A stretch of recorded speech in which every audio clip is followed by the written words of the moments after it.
স্পিতিতে। স্পিতি, যার উচ্চতা আর সুন্দরতা দুটোরই কোনো তুলনা হয় না, হলো চায়না বর্ডার। আইফোনে চাইনার টাইম পিক আপ করে নেয়। স্পিতি ভ্যালি, কারণ এইটা হলো চায়না বর্ডারের একদম পাশে।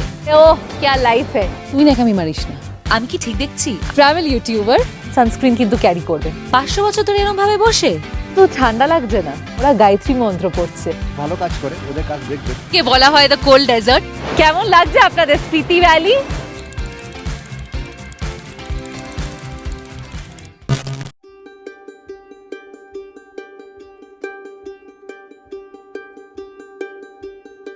কল্পার সকালটা যেন কোনো দক্ষ শিল্পীর আঁকা ছবি। অন্ধকার ফ্যাকাশে হয়ে যখন প্রথম সূর্যের আলো কিন্নর কৈলাসের ওপর আছড়ে পড়ে, তখন মনে হয় যেন পাহাড়ের চূড়াগুলো সত্যি সোনা দিয়ে বাঁধানো। এই দৃশ্য দেখার জন্যই তো মাইলের পর মাইল পথ পেরিয়ে এখানে আসা। কি সুন্দর ঠান্ডা আর শান্ত একটা সকাল। আর এই ভিজে জানলা আর বারান্দার ওই পারে দেখা যাচ্ছে কলপাড়ে ছোট্ট সুন্দর গ্রাম।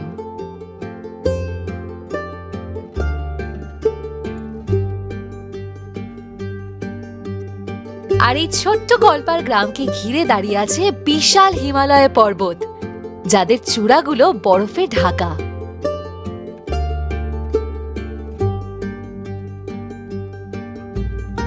এতটাই সুন্দর এই পর্বতগুলো, মনে হচ্ছে মহাদেব স্বয়ং ওখানেই বাস করেন।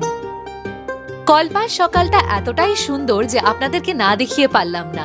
তারপর ঝটপট করে নিলাম ব্রেকফাস্ট, এখানকার স্পেশালিটি আলু পরাঠা, আর বেরিয়ে পড়লাম। আজকে কল্পা ছেড়ে চলে যাচ্ছি, কারণ আজ প্রবেশ করব স্পিতি ভ্যালিতে। কিন্তু কল্পা ছেড়ে যাওয়ার আগে আপনাদের জন্য রইল হোটেলের ডিটেলস। রুম ট্যুর কিন্তু আগের পর্বে দিয়ে দিয়েছি। আর আজকের গল্পটা যখন সেই স্পিতি ভ্যালি ভ্রমণ নিয়ে, অবশ্যই থাকবে স্পিতির অনেক রাস্তা। আরে স্পিতি ভ্রমণ করছেন আর এখানকার রাস্তাই না দেখলেন, তাহলে আর কি মানে হলো? আমরা এখন যে জায়গাটায় দাঁড়িয়ে আছি, অপূর্ব সুন্দর, বলে আপনাদেরকে বোঝাতে পারবো না কি সুন্দর জায়গাটা। কিন্তু মানুষের মনে কখন কি চলে সেটা তো বোঝা যায় না। তাই জন্য এইটা যেই কারণের জন্য ইউজ করা হয়েছে আর যার জন্য এটা পপুলার হয়েছে, ওটা ঠিক ভালো না। অ্যাটলিস্ট 15 থেকে 20 জন এখান থেকে গেছেন। আমি জায়গাটার নাম বলতে পারছি না, কেন যে ইউটিউবে অনেক রেস্ট্রিকশনস থাকে, তো আমি স্ক্রিনে লিখে দিচ্ছি।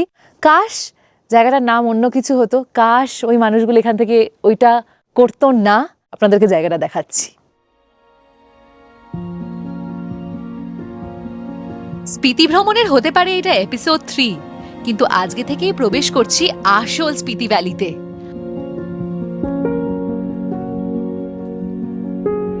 আর স্পিতি ভ্যালিতে প্রবেশ করা মানেই হলো এরম রুক্ষ পাহাড়।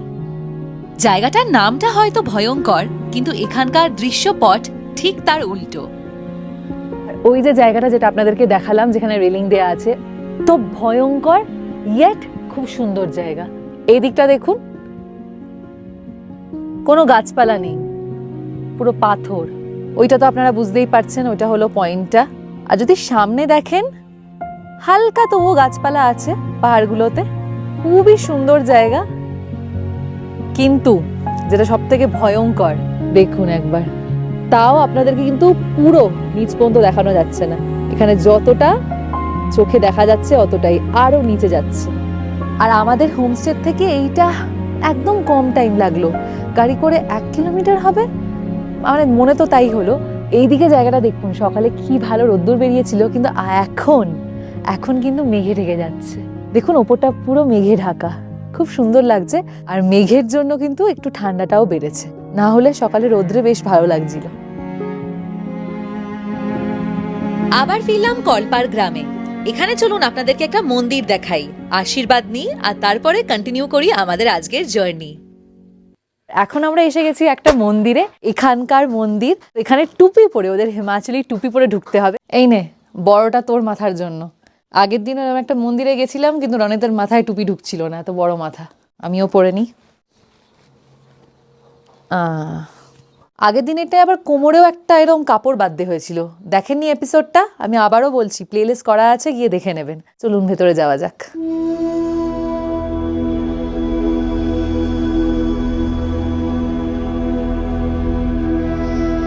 মন্দিরের এক পাহারাদার আছে, সে কিন্তু ঠিক আমাদের সাথে মন্দিরের ভেতরে এসে গেছে। চলুন তাকে নিয়ে মন্দিরটা ঘুরে দেখি। আর আপনারা যারা এপিসোড 1 থেকে দেখছেন জানেন তো এই স্টাইলটা। ও যারা নতুন বলে দিই, স্পিতিতে খুব ফেমাস এই কাঠকুনি স্টাইল।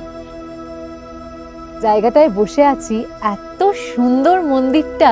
ওনাদের কিন্তু পুরো কাঠের কাজ, আর কাঠগুলো এরম না যে ঠিক আছে একটা প্লেন বানিয়ে রেখে দিয়েছে, সব কাঠের মধ্যে কার্ভিং করা, বিভিন্ন ধরনের গল্প বা ঠাকুরের কার্ভিং করা, খুব সুন্দর। আপনাদের যেমন আমার বাচনভঙ্গি ভালো লাগে, এও মনে হয় আমার কথার ফ্যান হয়ে গেছে। মন্দিরে দেখি আমার পাশে গিয়ে বারবার শুয়ে পড়ছে। তার মাঝে আমরা দেখে নিলাম এই সুন্দর নারায়ণ নাগিনী মন্দির। স্থানীয় বিশ্বাস অনুযায়ী নাগিনী দেবী এই অঞ্চলের রক্ষাকর্ত্রী এবং উর্বরতা ও বৃষ্টির দেবী।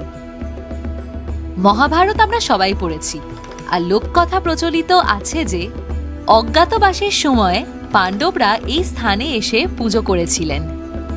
এই মন্দিরটা আপনারা যখন দেখতে আসবেন অবশ্যই একটু সময় এখানে বসে কাটাবেন। অপূর্ব সুন্দর দেখা যায় এখান থেকে কিন্নর কৈলাসের পর্বতমালা। আর পাশে না একটা স্কুল আছে, তো ওখান থেকে বাচ্চারা, আমাদের যেমন সকালের অ্যাসেম্বলিতে আমরা প্রেয়ার করতাম, ওরা গায়ত্রী মন্ত্র পড়ছে, এত ভাল লাগছে শুনে। রনেতার আমি বেশ টাইম নিয়ে এই মন্দিরটা ঘুরেছিলাম। এবার আবার বেরোনোর পালা, জার্নি কন্টিনিউ হবে।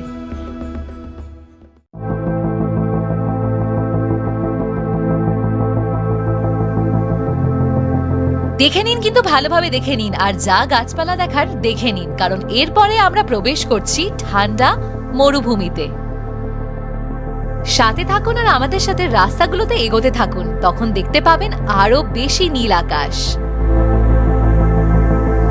আমাদের প্রথম গন্তব্য সমুদ্রপৃষ্ঠ থেকে প্রায় 12,000 ফুট উচ্চতায় অবস্থিত প্রাচীন গ্রাম নাকো। কিন্তু সেখানে পৌঁছানোর আগে আপনারা দেখতে পেয়ে যাবেন এই সুন্দর ঝর্ণা। গাছপালা আমাদের দারুণ লাগে, কিন্তু এখন আমি চোখের সামনে যেটা দেখছি ওটা পুরো আলাদা ধরনের। গাছপালা নেই, পুরো শুকনো রুক্ষ, কিন্তু তবুও যেন সুন্দর। নো ডাউট স্পিতিকে বলা হয় দ্য কোল্ড ডেজার্ট। আমরা কিন্তু এখনো স্পিতি ভ্যালিতে পৌঁছাইনি, কিন্তু দেখুন বোঝা যাচ্ছে যে আজ আমরা কিন্নরের সবুজ ছেড়ে পাড়ি দেব এক রুক্ষ ধূলিময় অথচ মোহময় মরু পাহাড়ের দেশে। এখন আমরা যে ঝর্ণাটার সামনে দাঁড়িয়ে আছি তার নাম হলো কাসাং নালা।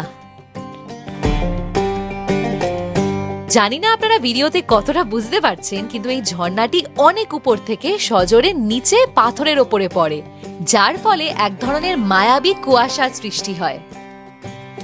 ঝর্ণাটা দেখলাম, দূর থেকেই দেখলাম, বেশ ভালো লাগলো। কাছে গেলে আবার যদি ভিজে যাই, এইদিকে তো আবার ঠান্ডা খুব বেশি। চলুন এবার আমরা এগোতে থাকি।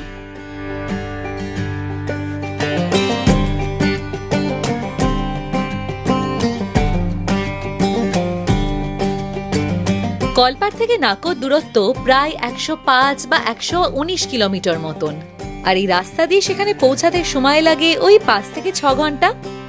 এই রাস্তা যতই হোক ভয়ঙ্কর, এতটাই সুন্দর যে প্রতিটা মোড়ে আপনাদের মনে হবে যে একটু নামি আর দেখি এই চঞ্চল কিন্তু সুন্দর সতলুজ নদী।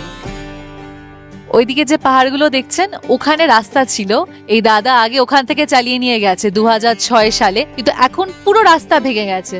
আর এই টাইপের যে পাহাড়গুলো, এইগুলোতে না গাছপালা হয় না, শুধু বালি। ওই টাওয়ারটা দেখা যাচ্ছে, ওই দেখুন ওখানে রাস্তা ছিল, ইনি ওখান দিয়ে চালিয়ে নিয়ে গেছে, এখন আর নেই।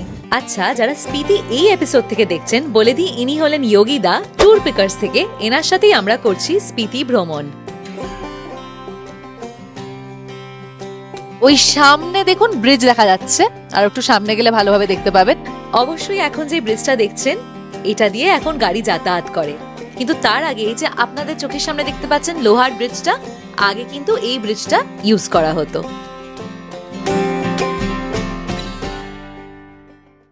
আমরা এখন যে ব্রিজটা দিয়ে আসলাম ওটা হলো নতুন ব্রিজটা, এই 3-4 বছর হয়েছে তৈরি হয়েছে, কিন্তু অলরেডি ভিডিওতে জানি না বুঝতে পেরেছেন কিনা, মাঝখানটা নেমে গেছে, তাই জন্য কাজ চলছে, বিকজ এই ব্রিজ যখন তখন ভেঙে যেতে পারে। এবার অনেকটা আমাদের পথ চলা সতলুজ নদীর সাথে। কথা আমার থামবে না, কিন্তু ভাবছি মিউজিকে যদি আপনাদেরকে একটা সিনেম্যাটিক রোড জার্নি দেখিয়ে দিই। খাব ব্রিজ পর্যন্ত তো চলুন, তারপরে আবার দেখা হচ্ছে।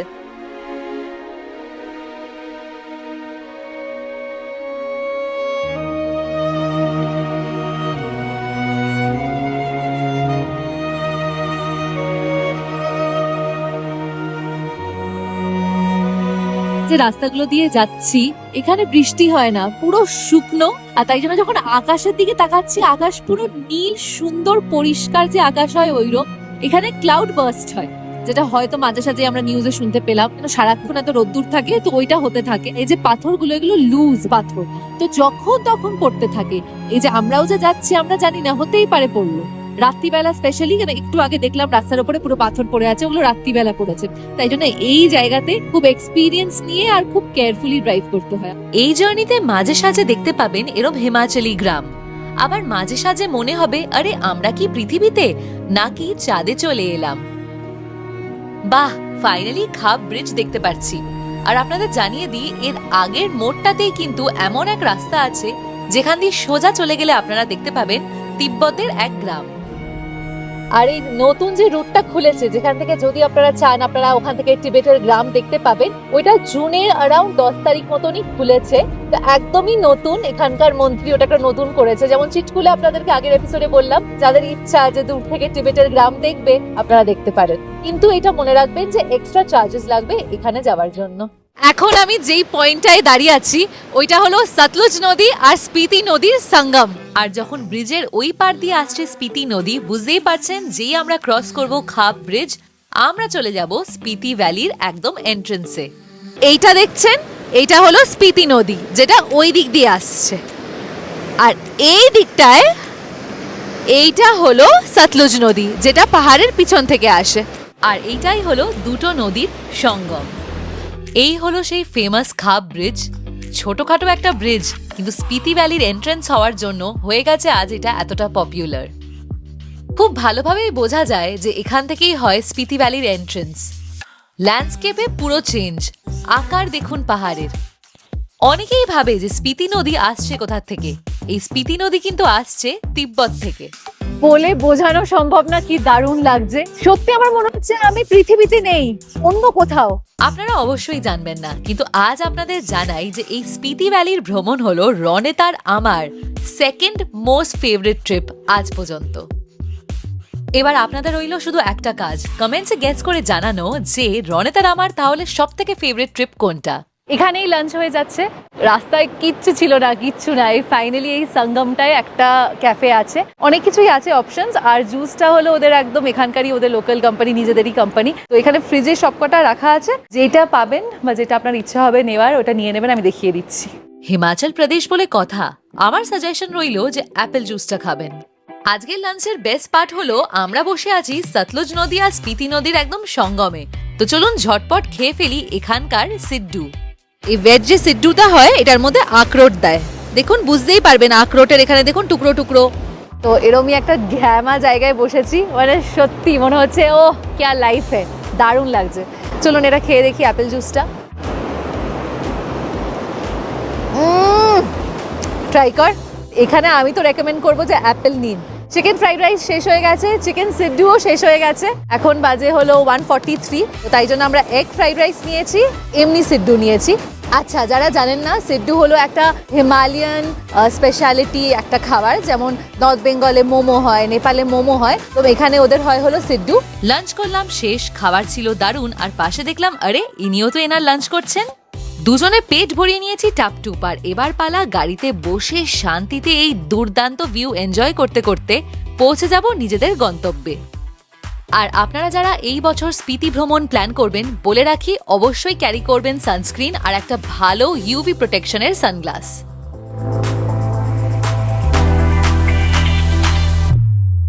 পথের এই অংশটা ভীষণ রুক্ষ, অনেকটা লাদাখের মতন। কোথাও কোনো গাছপালা নেই, শুধু ধূসর পাহাড় আর উজ্জ্বল নীল আকাশ। অনেকক্ষণ পর দূরে দেখতে পেলাম একটা ছোট্ট গ্রাম, আর মাঝে সাঝে দেখা যাচ্ছে এরম বরফে ঢাকা পাহাড়। বাহ, অনেকক্ষণ পর চোখে পড়লো সবুজ। নাকও চলে এসেছে নাকি? এখন দাঁড়িয়ে এই ঠান্ডা মরুভূমির মাঝখানে, রোদ্দুর কিন্তু জোরে হাওয়া, আর তার সাথে রোদ্দুর কি লেভেলের বুঝতেই পাচ্ছেন। সানস্ক্রিন কিন্তু ক্যারি করবেন। এখন আমি যেখানে দাঁড়িয়ে সেটা হলো নাকো মনেস্ট্রি, এটা হলো নতুনটা, তো এখানে এন্ট্রেন্স দেবে না, আমরা তাই জন্য নাকো ওল্ড মনেস্ট্রি যেটা ওটাতে যাব। কালারফুল, কি সুন্দর জায়গাটা, সত্যি অপূর্ব সুন্দর লাগছে। সিম্পল কিন্তু কালার কনসেপ্টটা এতটা ভালো নীল আকাশের নিচে একদম পারফেক্ট কোবাল্ট ব্লু, আর সমুদ্রপৃষ্ঠ থেকে প্রায় 12,000 ফুট উচ্চতায়, যেখানে সময় যেন একদম থমকে দাঁড়িয়ে আছে, ওখানেই হলো এই নাকো মনেস্ট্রি। দাঁড়িয়ে আছি এখন ওল্ড নাকো মনেস্ট্রির সামনে, আর এটার আর একটা নাম হলো লোসাওয়া ঝাকাং। এই মনেস্ট্রি তৈরি হয়েছিল 11 শতাব্দীতে। 996 খ্রিস্টাব্দে মহান অনুবাদক রিনচেন জাংপো এই মনেস্ট্রি তৈরি করেছিলেন। এইটা হলো মেইন মনেস্ট্রি। ভিডিওগ্রাফি অ্যালাউড না, জুতো খুলে ঢুকতে হবে। অপূর্ব সুন্দর। আপনারা যারা আমাদের শ্রীলঙ্কার ভিডিওস দেখেছেন, দেখবেন ওখানে আছে ডাম্বুলা কেভস। আগের যে পেন্টিং গুলো অনেক পুরনো, ন্যাচারাল গাছের রঙগুলো হতো, ন্যাচারাল পেন্টগুলো দিয়ে করা, এক্স্যাক্টলি ওইরকম মানে পুরো ওইরকম দেয়ালের মধ্যে পুরো পেন্টিং করা। পুরনো যে গন্ধটার, অন্ধকার, শান্ত, দারুণ ছিল। কিন্তু ভিডিও দেখাতে পারবো না ওইটার। আপনারা কোনো কুকুরকে এরকম একটা হাত আবার দেওয়ালে ওপরে রেখে শুতে দেখেছেন? আমি তো দেখিনি।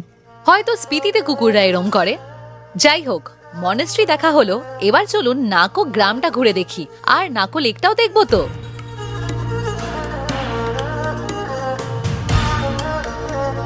গ্রামের মধ্যে দিয়ে হাঁটতে হাঁটতে এই দেখুন লেক পর্যন্ত পৌঁছে গেছি।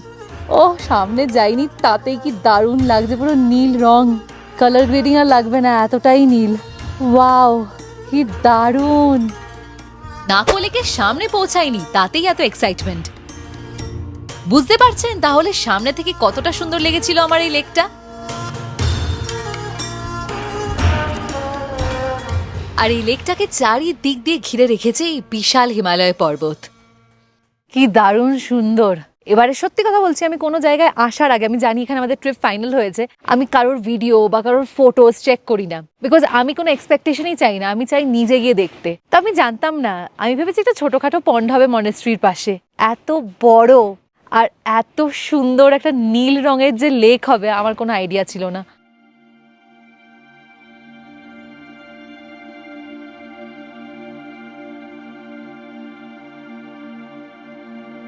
চলুন একটা রাউন্ড মেরে দেখি কতটা যাওয়ার রাস্তা আছে। যদিও বা থাকি আমি শহরে, কিন্তু মনটা আমার পড়ে থাকে সমুদ্রের পাড়ে বা এই পাহাড়ের ওপরে। আমাদের পৃথিবী যখন এতটাই সুন্দর আর এতটাই শান্ত, মাঝে মাঝে মনে হয় ভুল করে দিলাম কি সেই শহরে থেকে। বৌদ্ধ ধর্মাবলম্বীদের কাছে এই লেক খুব পবিত্র। লোককথা অনুযায়ী এখানে একটি পাথরের উপরে গুরু পদ্মসম্ভবের পায়ের ছাপ আজ পর্যন্ত দেখতে পাওয়া যায়। আপনারা যারা আমার ট্রাভেল ব্লগস নিয়মিত দেখেন, জানেন আমি যেখানেই ঘুরতে যাই এরম চারপাই বন্ধু ঠিক পেয়ে যাই। এদেরকে নিয়েই পুরো লেকটার এক চক্কর লাগালাম আর পৌঁছে গেলাম অন্য পারে। হ্যাঁ, দেখেছি যে এখানে বোট দাঁড় করানো আছে, কিন্তু বোটিং হচ্ছিল না।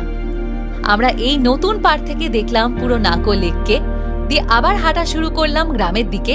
পৌঁছাতে হবে পার্কিং এ, কারণ এবার আমাদের চলে যেতে হবে এমন এক মনেস্ট্রিতে যেখানে আছে মামি। নাকো লেক, যেটা এক্ষুনি আপনাদেরকে ঘুরে দেখালাম, এটা শীতকালে পুরো বরফ হয়ে যায় পুরোটা, আর তারপর এখানে আইস স্কেটিং হয়। দূর দূর থেকে নাকি লোক আসে এখানে আইস স্কেটিং করার জন্য। ভাবুন তো কি লেভেলের এক্সপিরিয়েন্সটা হবে এখানে আইস স্কেটিং করতে। সত্যি লেকটা বিশাল বড়, সো ইজিলি আইস স্কেটিং করা যাবে।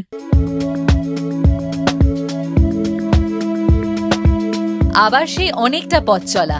আপনাদের মাথায় রাখতে হবে যে স্পিতি ভ্রমণে অনেকটা সময় কিন্তু এই সুন্দর রাস্তাগুলোতে কাটবে।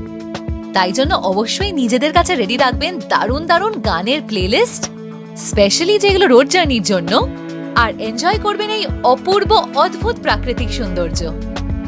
এই দেখুন ম্যাপ, এই যে আমরা ছাঙ্গু ব্রিজ ক্রস করলাম, ব্লুটা হলাম আমরা, আর এই যে লাইনটা দেখছেন এখানে কিন্তু চায়না, এটা হলো চায়না বর্ডার। বুঝতে পারছেন এখন আমরা কত ক্লোজ চায়নার। ওয়াও, এন্ড ফাইনালি অফিশিয়ালি লেখা ওয়েলকাম টু স্পিতি ভ্যালি। আর অফিশিয়ালি স্পিতি ভ্যালিতে প্রবেশ করতে না করতেই দেখতে পেলাম আর একটা রামধনু। সেই ছোটবেলা দেখেছিলাম কলকাতায়, আজকাল তো পলিউশনের জন্য ওখানে আর দেখাই যায় না।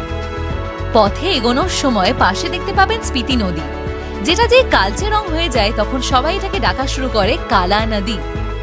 আর এই দেখতে দেখতেই হঠাৎ 40 কিলোমিটার ক্রস করে আপনারা পৌঁছে যাবেন গুই মনেস্ট্রি। এসে গেছি সেই ফেমাস গুই মনেস্ট্রি অফ স্পিতি, যেখানে আছে 500 বছর পুরনো মামি। টিকিট করতে হয়েছে, আমরা দুজন পার পার্সন হলো 30 রুপিস, আমাদের টোটাল লেগেছে 60 রুপিস। আর একটা ইন্টারেস্টিং জিনিস বলবো, টাইম নিয়ে বলছি আপনাদের। আমার যেহেতু আইফোনে চাইনার টাইম পিক আপ করে নেয়, আর তাই জন্য আমার ফোনে এখন দেখাচ্ছে সন্ধ্যে 8টা, যেখানে কি অ্যাকচুয়াল ইন্ডিয়ান টাইমিং হলো 5:36 PM।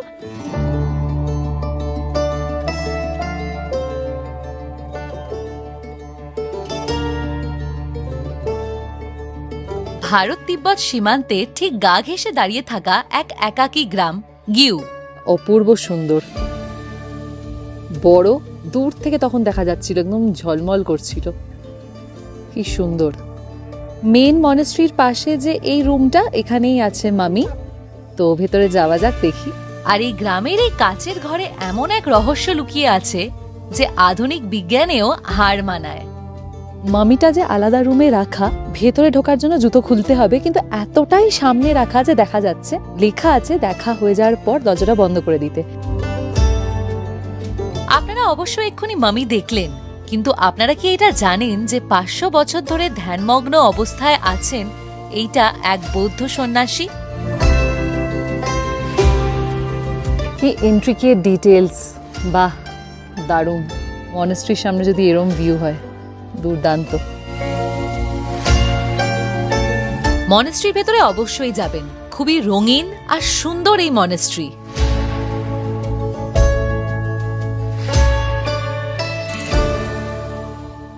আচ্ছা, আপনাদের একটা কথা বলছি, এটা অনেকটা উঁচু হাইটে, তো এটা আপনাদের ভালোর জন্য বলছি। যখনই আপনারা স্পিতি, লাদাখ, সান্দাকফু হাই অল্টিটিউডের জায়গায় যাওয়ার প্ল্যানিং করবেন, এটা স্পেশালি আমি বলবো যারা একটু বয়স্ক ওনাদের জন্য, যে একটু ওষুধপত্র, কর্পূর, তারপরে কারোর ব্রিদিং প্রবলেম থাকলে ইনহেলার, এইসব নিয়ে আসবেন। কারণ একটু আগে এই মনেস্ট্রির নিচেই, ঠিক যেখানে মামির যে রুমটা, ওখানে দেখলাম একজন মহিলা, ওনার এতটাই শরীর খারাপ করছে যে উনি পুরো বসে পড়েছে, আর উঠতে পারছে না, নিজের জুতো বাঁধতে পারছে না, খুব বাজে অবস্থা। এইগুলো একটু খেয়াল রাখবেন। মনেস্ট্রির পাশ দিয়ে সিঁড়ি আছে, তো আমরা সিঁড়ি দিয়ে ওপরে এসে গেছি। আর আপনাদেরকে এবার দেখাবো যে এখানে কি আছে। এখানেও বুদ্ধার একটা ফর্ম, একটা রূপ, ওটা রাখা আছে। চলুন ভেতরে যাই। সব থেকে ভালো ব্যাপার আমার লেগেছে, এখানে মনেস্ট্রিগুলোতে একটাতেও লেখা নেই যে ভিডিওগ্রাফি অ্যালাউড না, মানে এই মনেস্ট্রিটাতে। তো এই দেখুন, এইটা একটা রূপ বুদ্ধার। এই যে রূপটা দেখছি, এইটার নাম হলো অবলোকইতেশ্বরা, মানে যখন উনি এই পৃথিবীতে কষ্ট দেখলেন, ওই কষ্টটা দূর করার জন্য যে মেডিটেশন করছেন, ধ্যান করছেন, ওই রূপটাকে এই নাম দেয়া হয়েছে। আর উপরের ফ্লোরটাতে ওই রূপটাই আছে। এখানে দুটো বাস, মানে ট্রাভেলার দাঁড়িয়ে, এখানে একটা গ্রুপ দেখতে পাচ্ছি, অনেকজন ঢুকে গেছে গাড়ির ভেতরে, আবার এখানে একটা গ্রুপ, আর সব বাঙালি গ্রুপ। আপনারাও কিন্তু স্পিতি ভ্রমণ এরকম গ্রুপে করতে পারেন। ইচ্ছা আছে এই বছরও একটা স্পিতি ভ্রমণ করার, কিন্তু সেটা শুধু আমি আর রনেত না, হবে আপনাদেরকে নিয়ে। যদি ইচ্ছা থাকে অবশ্যই কমেন্টসে জানাবেন। দেখুন কার সাথে দেখা হয়েছে, এখানে সোমজিৎ ভট্টাচার্যের সাথে দেখা হয়েছে, আমাদের বেঙ্গলের নাম করা ট্রাভেল ইউটিউবার। মানে উঠতে উঠতে এখন আমরা এসে পৌঁছেছি গিউ মনাস্ট্রিতে। আর এই গিউ মনাস্ট্রির যে মমি, সেখানে এসে আমি দেখলাম কেউ একজন ব্লগ করছে। ব্লগ তো ওখানে অনেকেই করে, কিন্তু আমি দেখলাম বাংলায় কথা বলছে। তো বাংলায় কথা বলে আমি পাশে দেখলাম, আর আমাদের অন্য যে অ্যাডমিন আছে তাকে বললাম, দেখো বাংলাতে ব্লগ করছে। তো যাই হোক, আমি ঘুরে এখান দিয়ে যখন আসছি, তখন এই উড়নচণ্ডীর সাথে, উড়নচণ্ডী মেঘনা খুব ভালো কাজ করে, ওদের কাজ দেখবেন। এরপরে কোথায় যাবে? আমাদের আজকে এখন আমরা যাচ্ছি হলো হর্লিং এ থাকবো। আমরা যাচ্ছি টাবো। তোমরা কি টাবো কি না একবার ধানকাজ চলে যাবে? না, একবারে কাজা, ওখান থেকে একবারে কাজ। হ্যাঁ হ্যাঁ হ্যাঁ, এখন আমরা যাচ্ছি হুরলিং। অনেকে আবার সেটাকে হার্লিং বলে, কিন্তু দেখুন সন্ধেবেলা আরো ভয়ঙ্কর লাগছে এই পাহাড়। আর এই বিশাল বড় পাহাড়ের মাঝখানে আমাদের এই ছোট্ট থাকার জায়গা, খুবই সুন্দর। এইটা হলো এন্ট্রান্স, চলুন যাওয়া যাক। আর এবারে আমরা এসেছি ট্যুর পিকার্সের সাথে, তো ওনাদের কন্ট্যাক্ট নাম্বার অবশ্যই স্ক্রিনে আর ডেসক্রিপশন বক্সে দিয়ে রাখলাম। আজকে কিন্তু এই 4 দিনের মধ্যে সব থেকে বেশি হাই অল্টিটিউডে, কিন্তু দারুণ রুম। প্রথমে চলুন, চলে আসুন। প্রথমে দেখিয়ে দিই বেড, একটা কিং সাইজ বেড, বেশ ভালো লাগছে। পাশে আছে বেডসাইড টেবিল আর ডাস্টবিন, এইদিকে একটা ওয়ার্ড্রোব, এখানে দেয়া আছে কফি টেবিল আর চেয়ার। সামনে আছে একটা বিশাল বিশাল বড় জানলা, আর তার সাথে ব্যালকনিও আছে, পরে দেখাচ্ছি। এখানে আছে একটা আয়না। এবার চলুন আপনাদেরকে বাথরুমটা দেখিয়ে দিই। এটা হলো বাথরুম, একদম মডার্ন অ্যামেনিটিস, বেশ বড় বাথরুম। আয়না দেওয়া, বেসিন আছে, ওখানে পাশে আছে WC, বালতি দেয়া আছে, শাওয়ার আছে, সবই আছে এখানে। আর এই ঠান্ডার জায়গায় এত হাইটে যেটা সব থেকে বেশি দরকার সেটা হলো গিজার। আর খুব জোরে হাওয়া দিচ্ছে। আমরা ওই মনেস্ট্রির থেকেও যে আসছিলাম, এখানে মানে আওয়াজ আপনারা জানি না পাচ্ছেন কিনা, কেন যে আমি মাইকে আছি, খুব জোরে হাওয়া। আপনারা ভাববেন যে পাশ দিয়ে মনে হয় সমুদ্র যাচ্ছে, এত জোর সমুদ্রের যে হাওয়ার যে আওয়াজটা হয়, মানে এত জোরে হাওয়া চলে যে পাথর হাওয়াতে পড়ে যায়। যাই হোক, এটা হলো ব্যালকনি, খুব সুন্দর, ভালো বসার জায়গা আছে। অ্যান্ড ইয়েস, ভিউ আছে, অন্ধকারে বোঝা যাচ্ছিল না। এই যে জানলাটা, যেটা ব্যালকনির জানলাটা, ভালো ভিউ আছে। আমরা আছি এখানে, এই যে হুরলিং, আর এইটা হলো চায়না। বুঝতে পারছেন কতটা কাছে?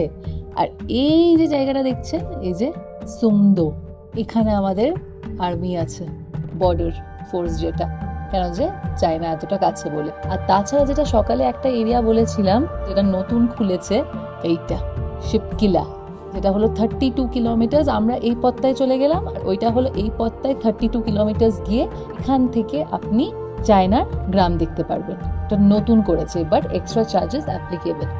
এইটা হলো ওই হোটেলের ডাইনিং স্পেস। যদিও বা ডিনারটা আমাদের শুট করা হয়নি, ডিভাইসে আর চার্জ ছিল না, তো চলুন একেবারে রুমে যাই। রনেত রাইস খেয়েছিল, আমি রুটি, তারপরে ছিল ডাল ফ্রাই আর চিকেন মশলা। বেশ ভালো খাবার দাবার। ও হ্যাঁ, তার সাথে স্যালাডও ছিল।